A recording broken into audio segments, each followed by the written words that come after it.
जय हिंद दोस्तों। आइए शुरुआत करते हैं एक नई क्लास के साथ।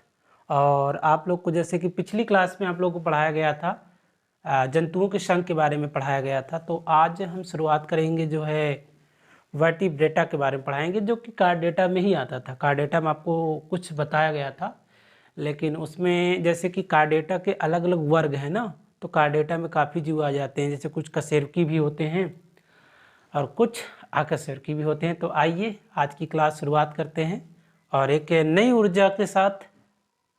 तो कैसे हैं आप लोग?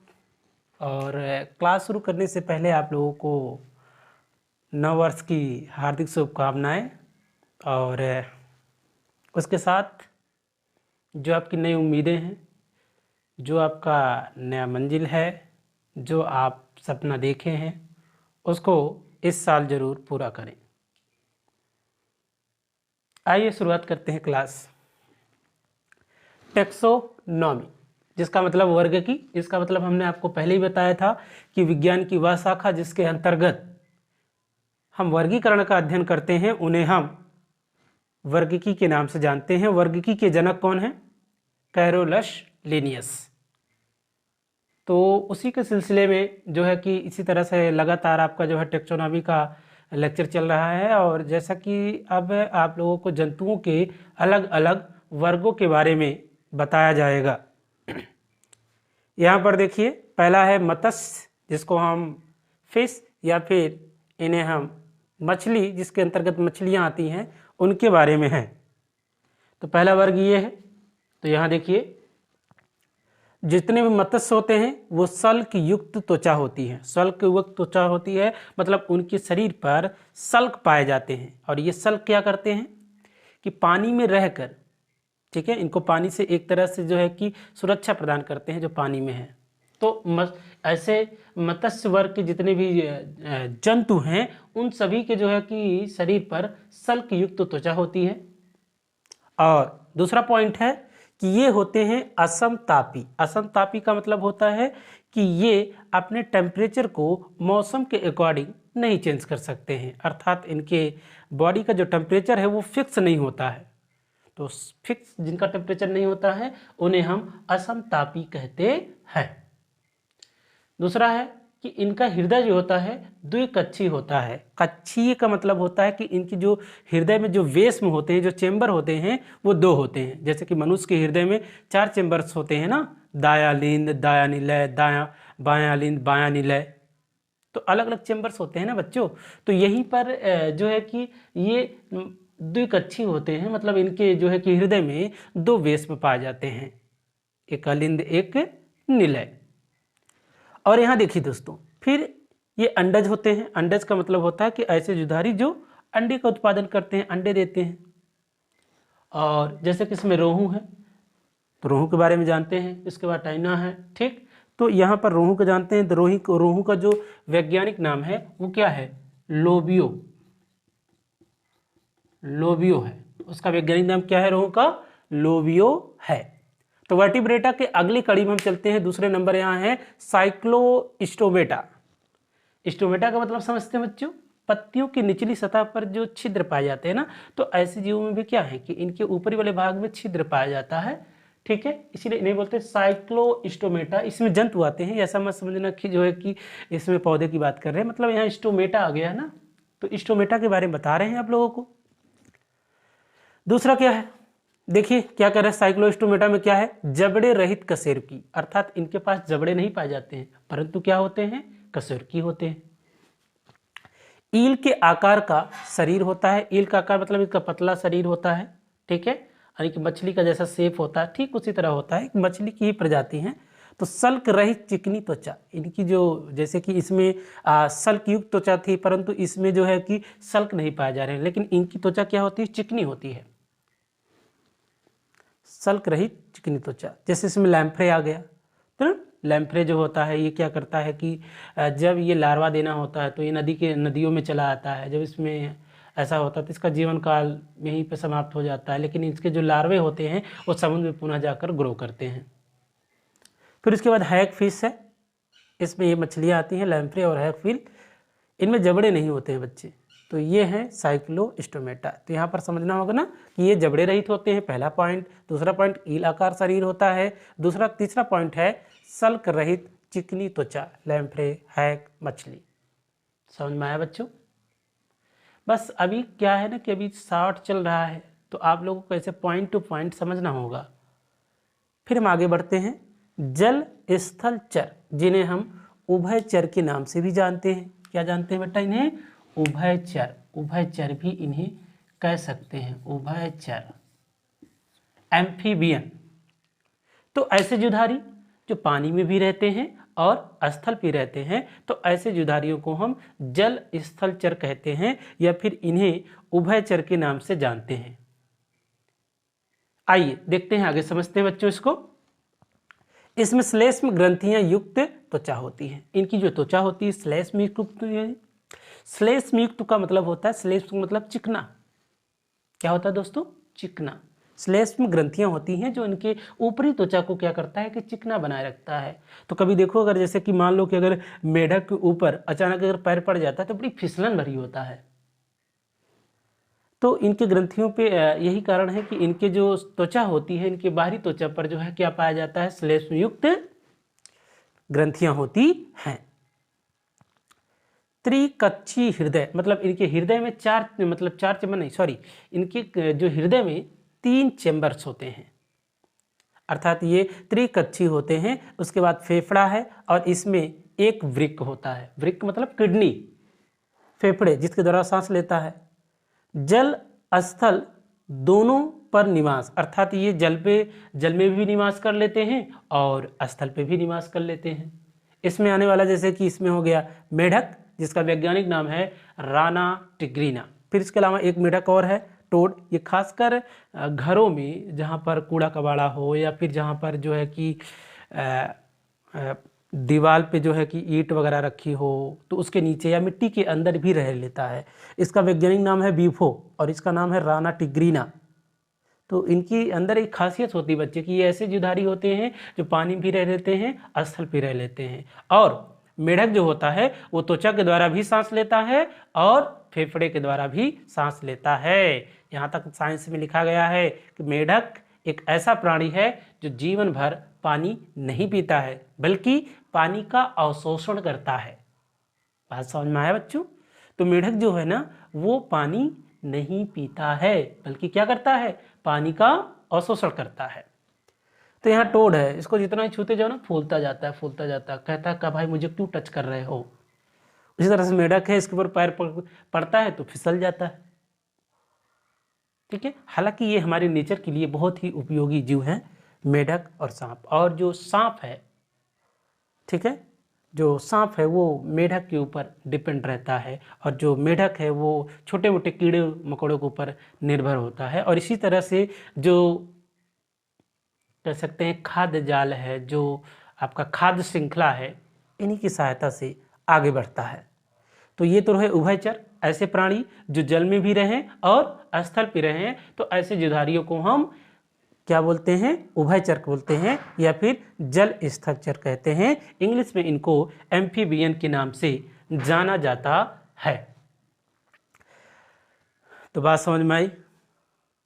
तो देखो नेचर का कितना अनोखा देन है कि इनके अंदर ये खासियत है कि ये पानी के अंदर भी रह सकते हैं, पानी के बाहर भी रह सकते हैं। तो ये नेचर का डिज़ाइन है। नेचर ने जिस चीज़ को डिज़ाइन कर दिया है, समझ लो कि ऐसे सरवाइव कर सकते हैं।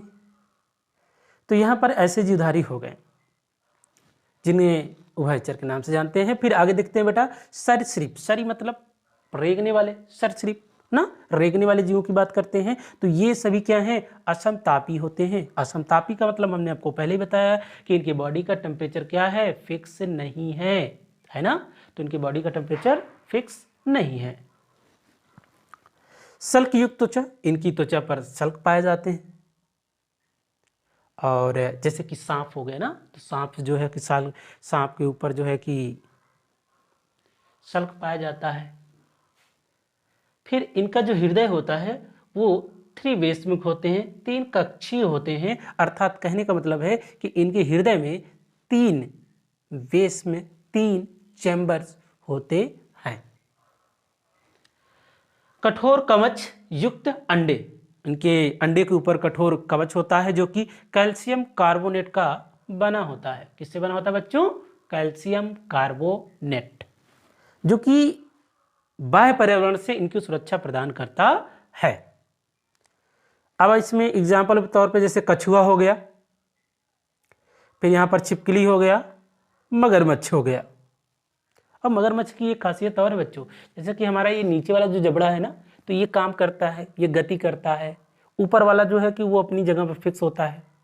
लेकिन इनके अंदर क्या खासियत है मगरमच्छ के अंदर? तो ये क्या करते हैं, इनके दोनों जबड़े जो हैं वो गति कर सकते हैं ऊपर नीचे। कभी कभी क्वेश्चन आ जाता है, पूछ लेता है कि वह कौन से सरीसृप हैं जिनके जो दोनों जबड़े काम करते हैं, या कौन से जीव हैं जिनके दोनों जबड़े कार्य करते हैं। तो जैसे कि घड़ियाल हो गया, मगरमच्छ हो गया, तो इनके दोनों जबड़े काम करते हैं। लेकिन हमारा ये नीचे वाला ही काम करता है, चाहे ट्राई करके देख लो। तो सरीसृप हो गया बच्चों। सरीसृप में आप यहाँ देख पा रहे हैं कवक युक्त, इतना मैंने बता दिया, कछुआ हो गया, छिपकली हो गया, मगरमच्छ हो गया, तो ये रही। अब बात करते हैं पक्षियाँ, जो कि इस धरती की जान कही जाती हैं। लेकिन समस्या ये है कि धीरे धीरे पक्षियाँ जो हैं इस धरती से विलुप्त हो रही हैं बदलते हुए पर्यावरण के कारण, और उसका जिम्मेदार कहीं न कहीं मानव है। बढ़ती हुई जनसंख्या, बढ़ती हुई टेक्नोलॉजी, जो इनके लिए खतरनाक साबित होती जा रही हैं। अब हमारे आसपास कहाँ ढेर सारी पक्षियाँ दिखाई देती हैं, जो पहले दिखाई देती थी। अब देखोगे ना, दादा लोग से पूछोगे या फिर जितने भी पुराने लोग हैं, अगर आप उनसे पूछेंगे तो वो बताएंगे कि पक्षियों का क्या माहौल रहता था। सुबह पक्षियों का जो आवाज़, जो शोर सुनाई देता था, शायद अब वो सुनाई नहीं देता, क्योंकि पौधे ही नहीं हैं। पौधों ये धीरे धीरे क्या हो रहा है, पौधे को काटे जा रहे हैं। बस पौधों को काटने की जिम्मेदारी ले ली है इंसानों ने, लगाने की जिम्मेदारी नहीं ली कि पौधों को लगाना भी है। वो तो नेचर है कि जगह जगह भर देती है पेड़ पौधों को, वरना जो है कि इंसान तो बस उसको काटने में मज़ा आता है, किसी चीज़ बनी हुई चीज़ को बिगाड़ने में मज़ा आता है। तो मैं ये कह रहा हूँ कि इस जो है कि पेड़ पौधे भी इस नेचर का बहुत ही अहम हिस्सा हैं। तो उसमें से पक्षियाँ हैं, गौरैया की बात कर लें, उनकी भी संख्या कम होती जा रही है। तो पक्षियाँ तो बहुत बड़ा योगदान है नेचर में, कि वो क्या करते हैं कि जितने भी कीड़े मकोड़े हैं उनको खा लेती हैं। इससे किसानों की जो फसलें हैं वो बच जाती हैं, पेड़ पौधे बच जाते हैं, और इस तरह से हमको अनाज भी मिल जाता है। लेकिन जब बेटा इस धरती पे पक्षियाँ ही नहीं होंगी तो धीरे धीरे क्या होगा भाई, कीड़े मकोड़ों की संख्या बढ़ जाएगी और पेड़ पौधे जो है वो बच नहीं पाएंगे, फोटोसिंथेसिस नहीं कर पाएंगे, फसलों का उत्पादन नहीं हो पाएगा। तो पक्षियों का अपना एक, तो हमने बचपन में जो है कि एक पोयम हमेशा पढ़ा करते थे, कक्षा 3 की शायद पोयम है ये, चिड़िया रानी आओ बैठो सुनो कहानी, मेरे आंगन में आ जाओ पुदुक पुदुक कर तुम नाचो गाओ। चिड़िया रानी। आइए उसी पक्षी के बारे में पढ़ते हैं दोस्तों। तो ये है पक्षी जिन्हें हम बर्ड्स के नाम से जानते हैं। ये होते हैं समतापी। समतापी का मतलब होता है कि इनके बॉडी का जो टेम्परेचर होगा वो फिक्स होगा, है ना। तो इनके बॉडी का क्या है, टेम्परेचर समतापी। समतापी का मतलब इनके बॉडी का टेम्परेचर फिक्स।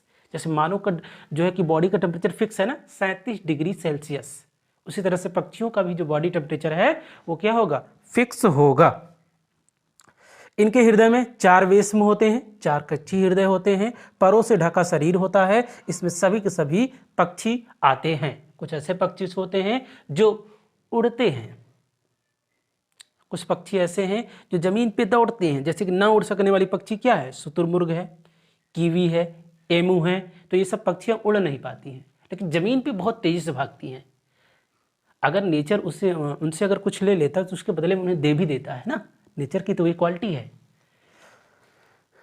तो ये रही पक्षियों की बात। तो आइए हम लोग शुरुआत करते हैं पक्षियों को बचाने का।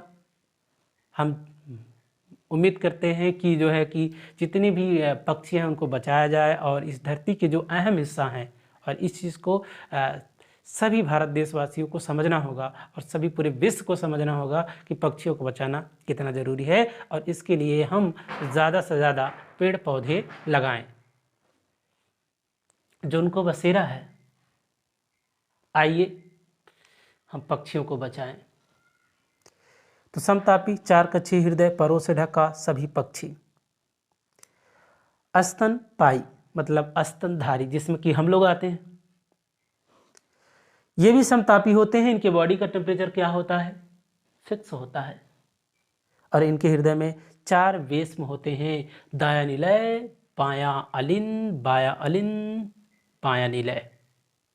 ये हृदय के 4 चेंबर होते हैं। एक मनुष्य का हृदय 1 मिनट में कितनी बार धड़कता है? 70 से 72 बार धड़कता है।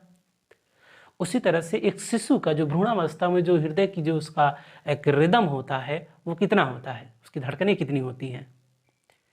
150 बार। 150 बार। बच्चा जितना छोटा है ना तो उतना ही उसका टेम्परेचर क्या होगा बच्चों? फिक्स होगा ना। टेम्परेचर नहीं फिक्स होगा, मतलब उसके जो हृदय रेट है वो उतना ज़्यादा होगा। जैसे जैसे हम लोग बड़े होने लगते हैं ना तो हृदय रेट धीरे धीरे कम हो जाता है, उसकी धड़कनें धीरे धीरे कम हो जाती है। फिर एक ऐसी अवस्था आती है बिल्कुल कम हो जाती है। ये तो होना है, ये तो तय है कि ना। तो 4 कक्षी हृदय। दुग्ध ग्रंथियां होती हैं, अर्थात जिसमें मादाएं जो होती हैं वो क्या करती हैं? संतान को पैदा करके उन्हें दुग्ध पान कराती हैं, उनको फीडिंग कराती हैं। शिशु को जन्म यानी कि ये बच्चे को जन्म देते हैं, अर्थात इन्हें हम जरायुज के नाम से भी जानते हैं या इंग्लिश में से हम विविपेरस के नाम से जानते हैं। इसमें जैसे चूहा हो गया, रैटस ना, फिर मनुष्य हो गया, मानव, चमगादड़। चमगादड़ एक पक्षी है लेकिन एक स्तनधारी है क्योंकि यह बच्चे को जन्म देता है। ठीक है, तो वह कौन सी पक्षी है जो स्तनधारी है? वो है चमगादड़। तो यहाँ से आपका वर्टिब्रेटा जो है संघ खत्म होता है, जंतुओं का पूरा संघ खत्म होता है। अब अगली कड़ी में हम कुछ महत्वपूर्ण तथ्य के बारे में जानेंगे, कुछ ज्ञान समझेंगे। तो इसी तरह से क्लास से जुड़े रहें और आप लोगों को लगातार इसी तरह से इन्फॉर्मेशन मिलती रहेगी। तो सभी जीव कहीं ना कहीं एक दूसरे के ऊपर डिपेंड हैं, तो उन्हें हमें ध्यान रखना चाहिए, उन्हें बचाने की कोशिश करना चाहिए क्योंकि उनका भी अपना एक जीवन है, उनका अपना भी एक अधिकार है इस धरती पे। तो आइए, ऐसा ना हो कि ये बातें सिर्फ जो है कि नेट तक या मोबाइल तक ही सीमित हो, उसे असली ज़िंदगी में भी उसे लागू करें और सलाह दें कि नेचर को बचाएं, पेड़ पौधों को बचाएं, पक्षियों को बचाएं, जीव जंतुओं को बचाएं। तो इसी के साथ दोस्तों जय हिंद। मिलते हैं आप लोगों से अगली क्लास में। जय हिंद दोस्तों।